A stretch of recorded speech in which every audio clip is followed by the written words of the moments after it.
पहले अयोध्या और अब मथुरा, दोनों जगह पर जिस तरीके से अंदर से चोरी की, गबन की, डकैती की और जिसमें अंदर के लोग शामिल बताए जा रहे हैं, जो खबरें निकल करके सामने आ रही वाकई बेहद परेशान कर देने वाली है।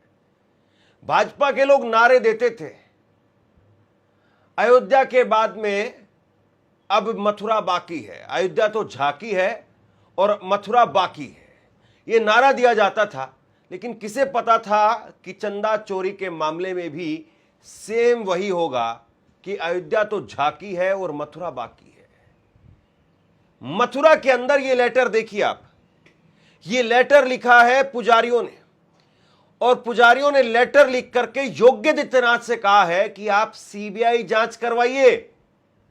यहां ये सब लोग जो अंदर बैठे हुए हैं, ये हीरे खा गए, सोने खा गए, चांदी खा गए। जो कल तक स्कूटर पर चलते थे वो आज करोड़ों की गाड़ियों में चल रहे हैं। उनकी उत्तर प्रदेश में, उत्तराखंड के अंदर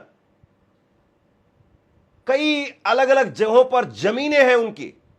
और बात केवल इतनी नहीं है,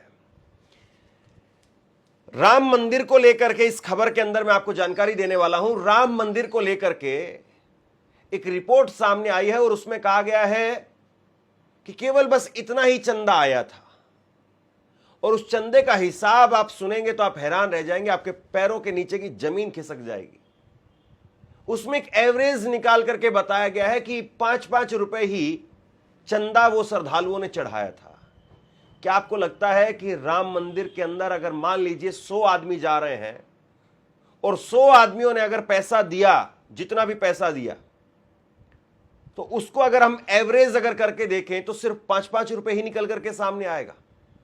या कम से कम 100 आदमियों का अगर आप एवरेज भी निकाल करके देखें तो 100 रुपए से तो कम से कम ऊपर ही रहेगा। वो कह रहे हैं कि 100 आदमियों ने 500 रुपए ही चंदा दिया है। क्या यह बात आपको हजम होगी? मैं एक छोटे सैंपल के तौर पर आपको बता रहा हूं, पूरा गणित आपको आगे समझाने वाला हूं। क्या राम मंदिर के अंदर जाने वाले 100 श्रद्धालु वो सिर्फ 500 रुपए ही चंदा देंगे? आपको यह बात गले उतरती है क्या? आज के वक्त में अगर 100 व्यक्ति कहीं पर अगर इकट्ठा हो रहे हैं, और वो भी खास तौर पर इस देश में जहां पर आस्था सबसे बड़ी है, जहां पर अपने बेटे बेटी से ज्यादा आदमी जो है वो आस्था के प्रति आस्थावान होता है, तो वहां पर क्या 100 आदमियों में एक भी आदमी ऐसा नहीं होगा जो 500 रुपए, 100 रुपए, 1100 रुपए, 1000 रुपए, 1500 रुपए, 2100 रुपए, 3100 रुपए नहीं देगा? आपको ये बात हजम होती है नहीं? तीसरी बड़ी खबर, इस खबर के अंदर हम बात करेंगे, तीसरी बड़ी खबर यह है कि 3 शिकायतें अयोध्या चोरी कांड को लेकर के 3 शिकायतें दी गई हैं, लेकिन अभी तक एक भी शिकायत में एफआईआर दर्ज नहीं की गई है। कौन रोक रहा है इनको?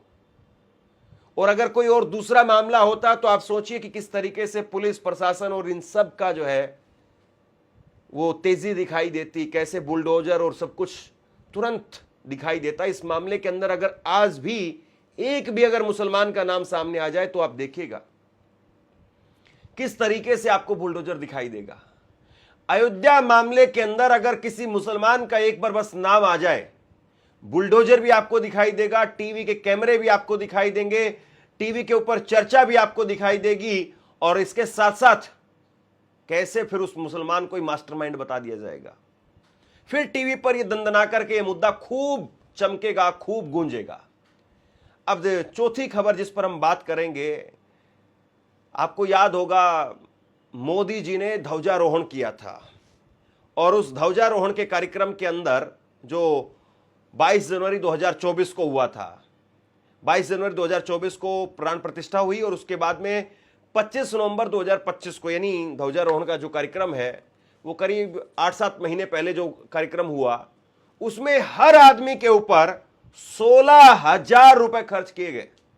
16,000 रुपए ध्वजारोहण के कार्यक्रम में मंदिर की तरफ से 10 करोड़ रुपए केवल अतिथियों की सेवा में खर्च कर दिए गए। और अतिथि कौन थे? जो खास तौर पर जो सम्मानित व्यक्ति वहां पर बुलाए गए थे उस कार्यक्रम में सम्मिलित होने के लिए, हर आदमी के ऊपर 16,000 रुपए एक दिन का खर्च कर दिया गया। मैं कहता हूं कि कौन सा ऐसा 5 स्टार होटल होगा जहां पर एक दिन का किराया 16,000 रुपए होगा? कौन से उनमें होटल में, 5 स्टार होटल में उनको ठहराया गया? कौन सी लग्जरी बस से उनको ले जाया गया? और बहुत सारे 5 स्टार होटल वो आपको पिक एंड ड्रॉप की सर्विस भी देते हैं। अगर उनकी अगर वन नाइट अगर चार्ज 50,000 रुपए है, 60,000 रुपए है या और उससे महंगा है, तो फिर उसमें आपको वो लंच, ब्रेकफास्ट, ब्रंच सब कुछ आपको देते हैं, डिनर वगैरह सब कुछ आपको देते हैं और उसके साथ साथ पिक एंड ड्रॉप भी देते हैं। लेकिन यहां तो इन्होंने 5 स्टार को पीछे छोड़ दिया है। 16,000 रुपए कुल मिलाकर के ये जो खबरें मैं आपको बताने जा रहा हूं, जो मोटे मोटे तौर पर अभी मैंने आपको बताई, आगे अभी डीपली इस पर बात करेंगे। कायदे से अगर भाजपा की सरकार नहीं होती और अगर इतने पॉइंट रोजाना निकल करके सामने आ रहे हैं, अगर अखिलेश यादव आज मुख्यमंत्री होते और राहुल गांधी आज प्रधानमंत्री होते, दोनों के इस्तीफे हो चुके होते। राहुल गांधी और अखिलेश यादव दोनों इस्तीफा दे चुके होते, मान करके चलिए इस बात को। लेकिन मोदी जी और योगी जी, ना खाऊंगा ना खाने दूंगा, हमारा तो परिवार नहीं है, देश के लिए कर रहे हैं, इनका तो परिवार नहीं है, देश के लिए कर रहे हैं, इस तरीके का नैरेटिव पिछले 10-15 सालों से मोदी जी और योगी जी को लेकर के चलाया जा रहा है। लेकिन उसकी सच्चाई क्या है आपके सामने है। अब एक एक करके मैं आपकी स्क्रीन पर कुछ खबरें लेकर के आ रहा हूं। सबसे पहले ये खून से लिखा हुआ लेटर, ये खून से लिखा हुआ लेटर जो है सामने आप देखिए, और ये खून से लिखा हुआ लेटर लिखा है, ये पुजारी हैं जिनका नाम है फलहारी, दिनेश फलहारी बाबा।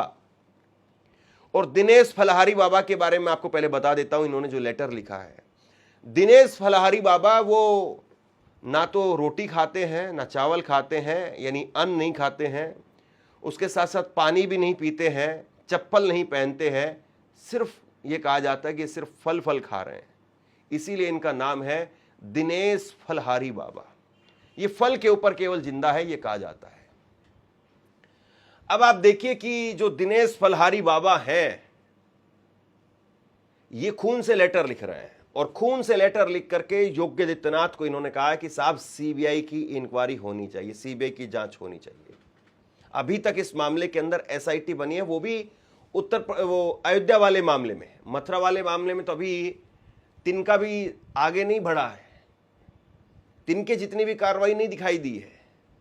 और इन्होंने कहा है, बाकायदा इनकी वीडियो है, इन्होंने कहा है कि साहब गुल्लक जब खोले जाते हैं, यानी दान पात्र जब खोले जाते हैं, तो सीसीटीवी कैमरे बंद कर दिए जाते हैं। इसके साथ साथ ये कह रहे हैं कि जो 56 भोग लगता है, जो चढ़ावा आता है या जो फूल वगैरह आते हैं, उसमें भी 70% ये जो पुजारी बैठे हुए हैं वो, या जो प्रशासन प्रबंधन के जो लोग हैं उनके ऊपर आरोप लगा रहे हैं। बेसिकली प्रबंधन के लोगों से, डायरेक्ट पुजारियों का नाम नहीं लिया है, प्रबंधन के जो लोग हैं, मैनेजमेंट में जो लोग बैठे हुए हैं, वो डायरेक्ट 70% कमीशन ले रहे हैं, ये उन्होंने कहा है।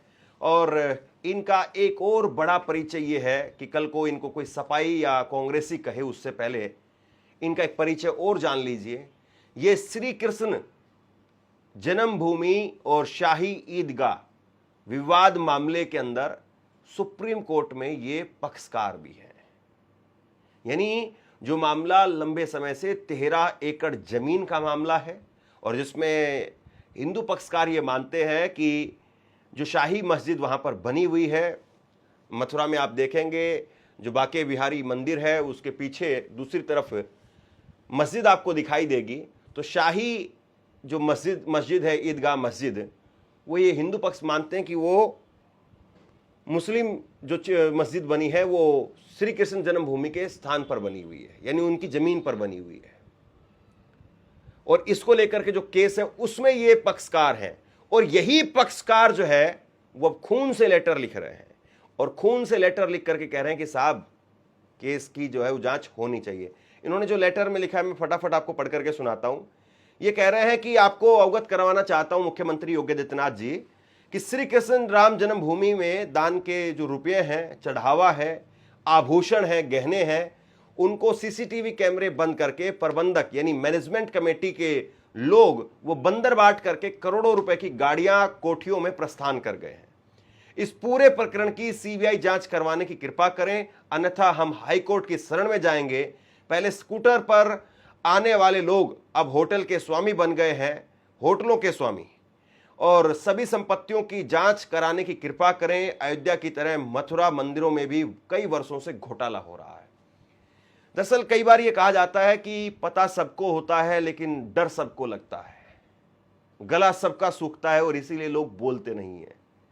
सबको पता है कि कैसे कोई आदमी वो पहले 100 रुपए के बुध बाजार से कपड़े लेकर के आता था और 100 रुपए के कपड़े ला करके वो पहनता था, और वो आज आदमी वो 10,000 रुपए के, 15,000 रुपए के, 50,000 रुपए के ब्रांडेड जूते पहन रहा है। तो कैसे हुआ ये सब खेल? जो 100 रुपए के निक्कर बनियान में घूमता था और वो भी बुध बाजार से लेकर के आता था, वो 50,000 रुपए के जूते लेकर के कैसे चल रहा है? वो कैसे 2 लाख रुपए का फोन लेकर के चल रहा है? वो कैसे लाखों रुपए की गाड़ियां लेकर के चल रहा है जो साइकिल पर, स्कूटर पर चलता था? वो होटलों का मालिक कैसे बन गया है जिसके खुद के घर पर पक्की छत नहीं थी या कोई ठीक ठाक जिसका मकान नहीं था? कैसे उसके उत्तराखंड और उत्तर प्रदेश में बंगले, कोठियां तैयार हो गए हैं? ये जो है सवाल उठ रहे हैं और अब धीरे धीरे करके पर्दा हट रहा है। मैं चाहता हूं 1 मिनट के लिए आप दिनेश फलहारी को जरूर सुनिए। हमारे हिंदुओं के गौरव माननीय मुख्यमंत्री योगी जी को अपने खून से पत्र लिखा है और मांग की है कि जिस प्रकार अयोध्या में चंदे की रकम, आभूषणों का घोटाला हो रहा है, उसी प्रकार मथुरा में भी हमारी कृष्ण कन्हैया के जन्म स्थान श्री कृष्ण जन्मभूमि मंदिर में भी कई वर्षों से लगातार चंदे की चोरी हो रही है। जब गुल्लकों को खोला जाता है तो सीसीटीवी कैमरे बंद कर दिए जाते हैं। रुपए, आभूषण, सोना, चांदी, हीरे, जवाहर सबका बंदरबांट कर लिया जाता है। जो प्रबंधन कमेटी वाले पहले स्कूटर पर आते थे, आज करोड़ों की गाड़ियों में चलते हैं। करोड़ों अरबों के उनके कोठी, बंगला, फार्म हाउस हैं। उत्तर प्रदेश में नहीं, उत्तराखंड में भी इन्होंने जमीनें खरीदी हैं अपने नाम। तो जिस प्रकार हमारे करोड़ों हिंदुओं की आस्था के साथ खिलवाड़ हो रहा है, ये बहुत ही दुखद है। हमारी माननीय मुख्यमंत्री जी से मांग है, इस पूरे प्रकरण की सीबीआई जांच कराएं। यदि आप सीबीआई जांच नहीं कराएंगे तो हम माननीय प्रयागराज हाईकोर्ट में एक याचिका लगाएंगे, जिसमें मांग करेंगे कि कई वर्षों से अब तक जितना भी हमारे सनातन हिंदुओं की आस्था का जो दान पुण्य है उसको लूटा गया है, उस पूरे प्रकरण की हम सीबीआई जांच की मांग करेंगे। और हमारे माननीय मुख्यमंत्री जी, आप इस पूरे प्रबंधन को अपने हाथ में ले लीजिए, क्योंकि यहाँ पर जिस प्रकार से घोटाले हो रहे हैं, यहाँ के पुजारियों के आप बयान दर्ज करवा सकते हैं। उन पुजारियों को सब कुछ मालूम है। जिस प्रकार से प्रबंधन कमेटी घोटाला कर रही है, ये बहुत ही दुखद है। इसमें करोड़ों हिंदुओं की आस्था का सवाल है। हमारे हिंदू मंदिरों में जिस प्रकार के ये घोटाले हो रहे हैं, जिससे आने वाले श्रद्धालुओं की भावनाएं आहत हो रही हैं। इन लोगों ने अपने नाते रिश्तेदार, परिचितों के नाम अरबों खरबों रुपए की प्रॉपर्टी खरीदी है। जिस व्यक्ति की कोई इनकम नहीं थी, जो साइकिल पर आते थे, आज वो अरबपति हो गए। ये पैसा कहां से आ रहा है? ये बहुत ही चिंता का विषय है। इस पूरे प्रकरण की जब तक सीबीआई जांच नहीं होगी, तब तक ये लोग पकड़े नहीं जाएंगे। अब इस मामले के अंदर कितना न्याय हो पाएगा, सरकार कितना न्याय कर पाएगी, या चीजें कितनी बाहर आ पाएंगी, ये तो वक्त बताएगा। लेकिन ये मजबूर है ये कहने को कि साहब मुख्यमंत्री जी, आप करिए सीबीआई जांच के लिए, आप सिफारिश करिए, क्योंकि मुख्यमंत्री अगर सिफारिश करेंगे तभी सीबीआई जांच होगी। अगर सीबीआई जांच के लिए आप नहीं करेंगे तो हम हाईकोर्ट में मजबूरी में जाएंगे। योगी आदित्यनाथ महंत हैं, मठ के मठाधीश हैं, ऐसी सारी बातें कही जाती हैं, और वो खूब योगी आदित्यनाथ भी मथुरा आकर के नारे लगवाते हैं कि अयोध्या तो झांकी है, मथुरा अभी बाकी है। लेकिन मथुरा के अंदर क्या हो रहा है इसको कोई देख रहा है? अब मैं आपको 5 रुपए का खेल बताता हूं। अब तक जो मंदिर परिसर की तरफ से या फिर जो प्रबंधक है उनकी तरफ से जो कहा गया है, उसमें यह बात निकल करके सामने आ रही है कि उन्होंने कहा है कि 5 रुपए का ही चढ़ावा आ रहा है। सुनिए जरा, अयोध्या के राम मंदिर में आने वाला हर श्रद्धालु सिर्फ 5 रुपए ही दान कर रहा है। यह फैक्ट श्री राम जन्मभूमि तीर्थ क्षेत्र ट्रस्ट के दस्तावेजों से सामने आया है। पिछले 11 महीने से मंदिर को जितना चढ़ावा मिला है, उससे ज्यादा तो बैंक में जमा फंड पर ब्याज मिल गया है। 11 महीने में श्री राम मंदिर में 16 करोड़ लोगों ने दर्शन किए। ट्रस्ट ने कागजों में सिर्फ 83 करोड़ रुपए चढ़ावे के दिखाए। इस हिसाब से औसतन एक श्रद्धालु ने सिर्फ 5 रुपए दान किए हैं। अब एसआईटी इन्हीं बिंदुओं पर पूछताछ कर रही है। दूसरी ओर 11 महीनों में ट्रस्ट को एसबीआई, पीएनबी और बीओबी यानी बैंक ऑफ बड़ौदा के 4 खातों में जमा रकम के एवज में 138 करोड़ रुपए ब्याज मिला है। दान के 83 करोड़ को जोड़े तो ट्रस्ट को कुल 221 करोड़ रुपए की आय हुई है। अब आसान भाषा में समझिए कि यहां पर क्या खेल हो रहा है। मतलब जो पैसा राम मंदिर का बैंकों में, 4 अलग अलग बैंकों में, एसबीआई, पंजाब नेशनल और उसके साथ साथ 3 बैंक है, बैंक ऑफ बड़ौदा, इनमें जो जमा पैसा है उसमें जो पहले से जो जमा पैसा है उस पर ब्याज मिल गया कितना? उस पर ब्याज मिला है 138 करोड़ रुपए। और इन्होंने जो जमा करवाया है, मंदिर ट्रस्ट के लोगों ने जो जमा करवाया है, दान जो चंदा आया वो सिर्फ 83 करोड़ रुपए। और कितने लोगों ने दर्शन किए? 11 महीने में 16 करोड़ लोगों ने दर्शन किए, 16 करोड़ लोगों ने, यानी 5 रुपए सिर्फ एक आदमी के एवरेज निकल करके सामने आ रही है। मैं अपना माथा पीटने के लिए तैयार हूं। और आप बताइए जरा, आपको यह रकम क्या हजम होती है? 5 रुपए। क्या आपको लगता है कि 11 करोड़, माफ कीजिए, 11 महीनों में 16 करोड़ लोग आए होंगे और 16 करोड़ लोगों ने सिर्फ 5-5 रुपए के हिसाब से चंदा दिया है? इसका मतलब कुल मिलाकर के आप यूं भी कहिए कि भाई यह कहा जा सकता है कि एक परिवार में मान लीजिए 10 आदमी आए थे, 1100 रुपए देकर के चले गए। अगर भैया 10 आदमी आए हैं, 1100 रुपए देकर के गए, तब भी 100 रुपए हुआ। क्या आपकी यह बात गले उतरती है कि 10 आदमी एक परिवार में आए हों? क्योंकि जाहिर सी बात है, मंदिर में दर्शन करने के लिए वो परिवार के साथ में जाते हैं। 10 आदमी, 5 आदमी अगर आए हों और वो 50 रुपए देकर के चले गए हों, भाई अगर मान लीजिए कि 10 आदमी आते हैं और सिर्फ 50 रुपए देकर के चले जाते, तब तो 5 रुपए वाला हिसाब समझ में आता है। लेकिन क्या आपको लगता है ये बात हजम होती है आपको कि 10 आदमी एक परिवार के या 5 आदमी एक परिवार के अगर कहीं जाएंगे मंदिर के अंदर, राम मंदिर में, वो भी मतलब सालों बार, बहुत सारे लोग तो ऐसे होंगे जो पहली बार ही गए होंगे, तो सिर्फ 50 रुपए देकर के आएगा आदमी? हद है इन लोगों की। मतलब 50-100 रुपए तो गांव का आदमी अपने गांव के मंदिर में ही दे देता है। अगर भंडारा लगता है, उसके लिए पर्ची कटनी होती है, तो आदमी 100-100 रुपए की पर्ची तो आसानी से कटवा लेता है। 100 रुपए की पर्ची बेसिक। गांव में अगर भंडारा करना होता तब। और जो आदमी हजारों रुपए खर्च करके राम मंदिर जा रहा है, वो आदमी 50 रुपए दान पात्र में डालेगा क्या? हद है मतलब।